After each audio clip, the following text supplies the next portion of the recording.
Mga empleyado sa Zamboanga City Hall o mga estudyante misalmot sa second quarter nationwide simultaneous earthquake drill.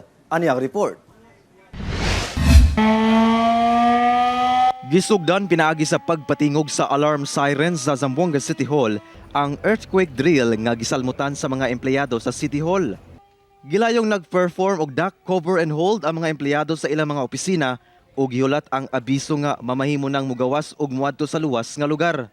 Matud sa Zamboanga City Disaster Risk Reduction and Management Office nga ang maong aktibidad dungan nga ginahimo sa tibok nasod subay sa mando sa Office of the Civil Defense.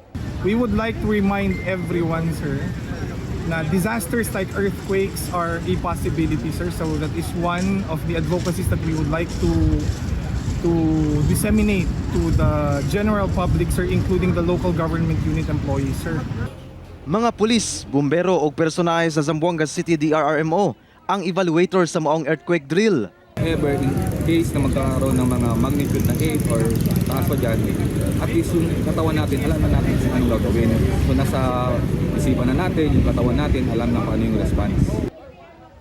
Dunay 7 ka mga buhatan sa syudad ang nagpahigayon sa simultaneous earthquake drill, lakip ang Zamboanga City Police Office. Ginagawa nga natin itong exercise na yung earthquake drill para at least na makita natin yung readiness ng mga tao at saka especially also yung mga ma-check na rin kung ano yung mga equipment, no, para kung sakali magkaroon tayo ng mga sakuna, at least prepared na rin po tayo. Kung base lang, sir, dun sa drop, cover and hold and the performance of a simple evacuation, sir, majority of them performed it and it was good, sir. Kung i-rate po natin, sir, it was a good performance.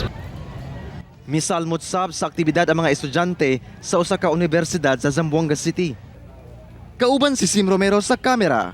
Ako si Efren Mamak para sa One Mindanao.